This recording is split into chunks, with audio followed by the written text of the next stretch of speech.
Di part ini adalah soal last but not least yang nomor 8. Silahkan di post ini apa dapatnya jawabannya. Oke, kita lanjut materinya nih. Yang tadi jawabannya kirim aja ya via WA, kelupaan. Balik sini deh. Galau. Nah, kalau yang hidrogennya 1,2 berarti miliknya nitrogen monoksida berapa? Ya jelas 1,2 juga ya. Kemudian pembentukan yang nitrogen berarti berapa? Berarti separuhnya dong. Maka jawabannya adalah yang C ini ya. Tadi kelupaan, total langsung pindah sheet ya ini. Shit, salah ya ngomongnya. Nah, kita lihat ada hubungan laju reaksi dan termokimia.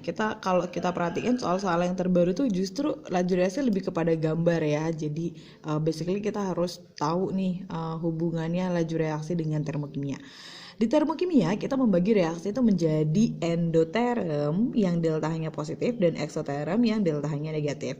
Dimana prinsipnya si delta H itu adalah produk dikurangi H reaktan. Maka kalau misalnya Mbak Wi minta kalian perhatikan gambar 1 yang ini aja, tebak dong ini berarti punya reaksi apa? Eksoterm atau endoterm? Yuk pause. Nah, ini jawaban yang betul adalah reaksi miliknya eksoterm. Kenapa ini punya eksoterm atau eksoterm? Nah, dikarenakan kita lihat reaktannya ini lebih besar daripada produknya. Padahal produk dikurangi reaktan. Berarti kalau produknya lebih kecil, reaktannya lebih besar, nanti kita dapat hasil yang negatif. Artinya ini adalah miliknya eksoterm. Eksoterm. Nah, sekarang apa hubungannya sama si laju reaksi yang mau kita bahas? Jadi di laju reaksi itu kita mengenal adanya istilah EA. Nah, EA itu kepanjangannya adalah energi aktivasi. Oke, apa artinya? EA atau energi aktivasi itu adalah energi minimum yang harus dicapai agar reaksi itu bisa berlangsung. Di mana energi ini disetorkan dari energi kinetik atau pergerakan molekul-molekul reaktan. Oke, atau tumbukan ya sebenarnya.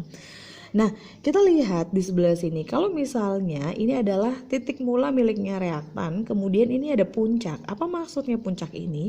Jadi si reaktan ini harus ngumpulin energi kinetik dari tumbukan-tumbukan molekulnya, gitu ya. Untuk kemudian bisa mencapai puncak ini, dan kalau udah nyampe puncak sudah dapat dipastikan dia akan bisa bikin produk. Nah, maka si EA itu kita tarik garisnya di mana? EA itu garisnya adalah dari reaktan ke puncak. Yang ini. Itu adalah EA.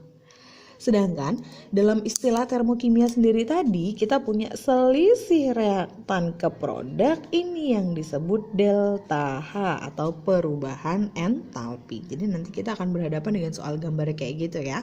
Jangan lupa prinsipnya EA itu dari reaktan ke puncak, sedangkan delta H itu dari selisih reaktan ke produknya. Nah, kita punya gambar yang agak berbeda nih. Gambar yang agak berbedanya gimana? Kalau tadi reaktannya lebih besar, kita sekarang punya reaktannya lebih kecil. Terus produknya lebih kecil, ini sekarang produknya lebih besar. Sudah jelas ini kebalikannya eksoterm ya. Ini adalah endoterm. Maka mana nih EA-nya dia? Ya mudah aja, EA-nya itu dari reaktan ke produknya, ini adalah EA. Kemudian deltanya yang mana? Tetap dari selisih produk ke selisih reaktannya, ini adalah delta H. Nah, kalau kita bandingkan antara reaksi eksoterm sama endoterm, itu EA-nya lebih menguntungkan yang mana? Lebih menguntungkan yang eksoterm atau yang endoterm? Padahal EA ini adalah energi minimum untuk reaksi bisa berlangsung. Kalau kita lihat berarti lebih menguntungkan yang eksoterm ya, karena EA-nya lebih kecil.